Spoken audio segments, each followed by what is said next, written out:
Welcome back, Beans Army, to another segment off the Less is More Sports podcast, the college offseason podcast where you could say we're less of the regular season, but more of the offseason. Joey Aguilar, in his first season with Tennessee, lit up the SEC, leading the conference in passing with 3,565 yards, good for 274.2 yards per game and 24 touchdowns. Now, taking that statement at face value, one might think that the 2026 campaign for the Volunteers looks promising. But there's just one issue. Aguilar, who had already played 7 years of college football, applied for another year of eligibility but was denied by the NCAA.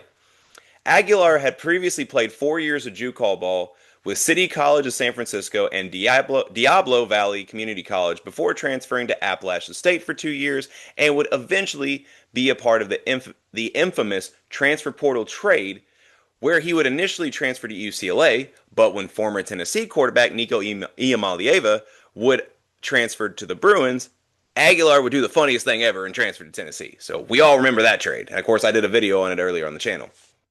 But ultimately, he was denied eligibility because of excessive eligibility, a failed injunction argument. The judge ruled that Aguilar did not sufficiently prove that the NCAA's rules against his specific JUCO experience caused him irreparable, non-monetary damage.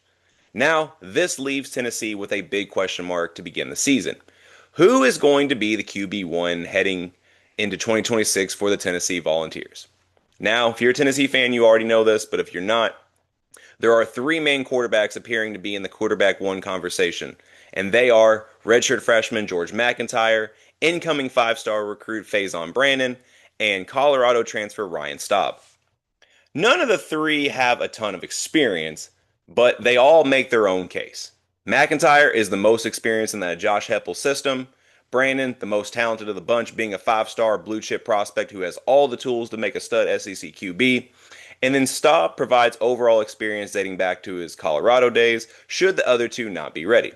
Now, I ran a poll on the Less is More Sports Twitter page, and it actually tied 50% for who the fans thought that they should be the starting quarterback for the Tennessee Volunteers. 50% exactly saying Faison Brandon, with another 50% saying Ryan Staub. Now, obviously, take that with a grain of salt. That's just one poll. But I want to take this time to ask you all right now who you think should be the starting Tennessee quarterback. Let me know in the comments, and then I'm going to continue. But regardless, whoever is going to be the starter for Tennessee, one thing I have to give the Volunteers a lot of credit for is they're not going to be short of experience around them.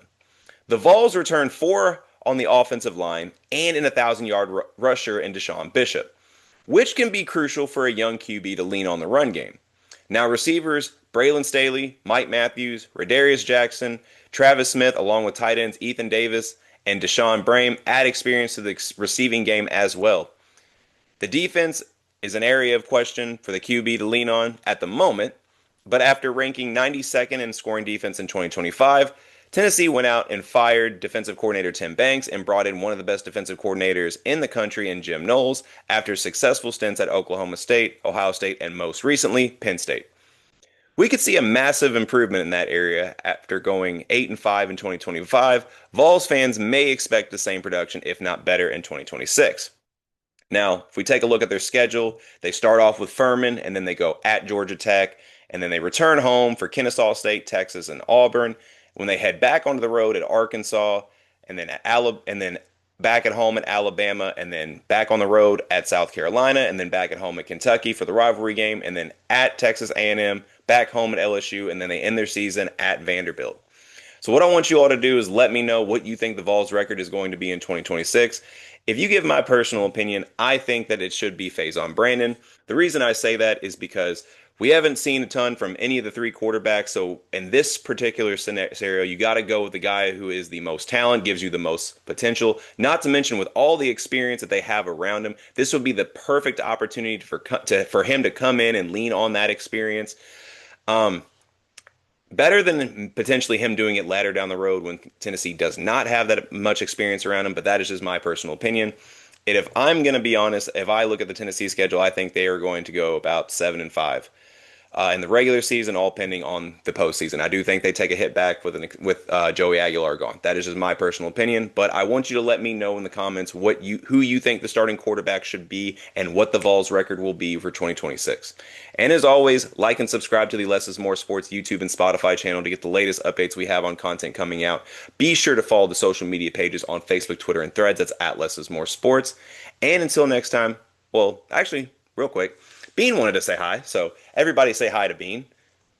One was lost his head there, but everybody say hi to Bean. He's actually made his appearance the last couple of shows after being, MIA for the last several full-length episodes before that. So everyone say hi to Bean. Be nice in the comments, or I will give you the boot. I won't give you the boot if you call me stupid, but I will if you call my dog stupid. That's kind of messed up.